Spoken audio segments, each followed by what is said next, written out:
لوگ ہنستے ہنستے افطار کرتے ہیں، حالانکہ صحابہ کا معمول تھا جب افطار کا وقت آتا وہ ہاتھوں کو اٹھا کر کے روتے اور کہتے مولا روزہ تو چلا گیا لیکن روزے کا حق نہ ادا ہو سکا، آنسو بہاتے ڈرتے۔ لیکن آج ایسا کچھ بھی نہیں ہے، ہماری ساری نیتیں تو دسترخوان پہ لگی ہوتی ہے افطار کے وقت۔ آئیے ایک بات نکل آئی، احساس گناہ۔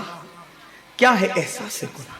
آقا نے فرمایا نا کہ جب رمضان شریف کا حق ضائع کر دو گے تو اللہ تم سے عزت کو چھین لے گا، تم ذلیل و رسوا ہو جاؤ گے۔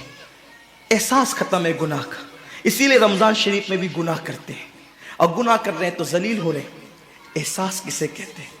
احساس یہ ہے کہ میں نے کیا کیا، چھوٹے سے گناہ کو بڑا سمجھنا میں نے کیا کیا۔ ایک خاتون بارگاہ رسالت میں آئی اور عرض کیا یا رسول اللہ مجھ سے زنا ہو گیا ہے، میں نے بہت بڑا جرم کر لیا ہے، آپ مجھ پہ حد لگا دیں، حد جاری کر دیں تاکہ میں گناہ سے پاک ہو جاؤں۔ اللہ کے حبیب نے احساس گناہ دیکھ کر کے فرمایا کہ جا، ابھی تیرے پیٹ میں بچہ ہے، تیرے جرم کی سزا تیرے پیٹ کے بچے کو نہیں دی جا سکتی، اگر تجھ پہ حد لگے گی تو وہ بچہ بھی ختم ہو جائے گا، جب بچہ پیدا ہو جائے اس کے بعد آنا۔ بچہ پیدا ہو گیا تو وہ لے کر کے آئی، آقا فرماتے ہیں تیری جان چلی جائے گی تو اس کی پرورش کون کرے گا، اس کو دودھ کون پلائے گا؟ جا اس کو دودھ پلا اس وقت تک جب تک یہ کھانے نہ لگے۔ وہ بچے کو 2 سال تک دودھ پلاتی رہی، اور جب بارگاہ رسالت میں آئی تو بچے کے ہاتھ میں روٹی کا ٹکڑا دے کر کے آئی۔ بچہ روٹی کھا رہا تھا، عرض کی آقا مجھ پہ حد جاری کریں تاکہ میرا گناہ جو میرے دامن پہ لگا ہے وہ دھل جائے۔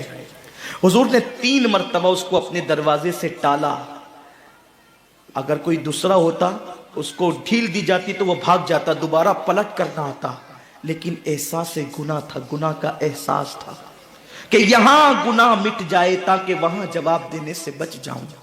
اس خاتون نے 3 مرتبہ حاضری دی، حضور اب میرا بچہ روٹی کھانے لگا ہے، مجھ پہ حد لگا دے تاکہ میں پاک ہو جاؤں۔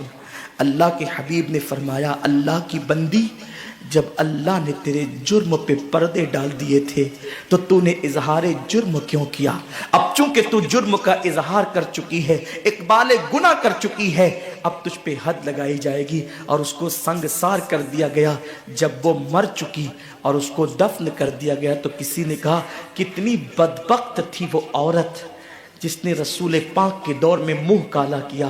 میرے نبی نے فرمایا تو اس کا گناہ دیکھتا ہے، تو اس کا احساس گناہ نہیں دیکھتا۔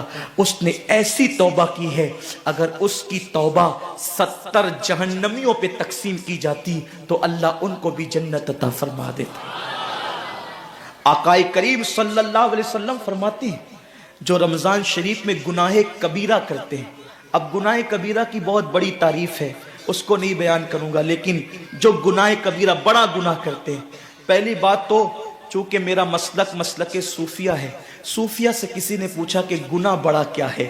امام غزالی فرماتے ہیں نہ کوئی گناہ چھوٹا ہے نہ کوئی گناہ بڑا ہے، بات تو یہ ہے جس گناہ پر خدا تیری پکڑ کر لے وہی گناہ سب سے بڑا ہے، اور جس نیکی پر خدا تجھے بخش دے وہی نیکی سب سے بڑی ہے۔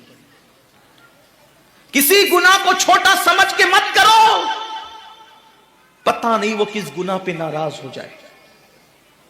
تو اللہ کے حبیب صلی اللہ علیہ وآلہ وسلم فرماتے ہیں جو رمضان شریف میں بڑا گناہ کبیرہ گناہ کرتے ہیں، سال بھر تک فرشتے اس پہ لعنت کرتے رہتے ہیں، اور اگر اسی سال اس کو موت آ جائے، اسی سال جس نے ماہ رمضان میں گناہ کبیرہ کیا تھا، اس نے بڑا گناہ کیا تھا، اب بڑے بڑے گناہوں کو گنایا گیا۔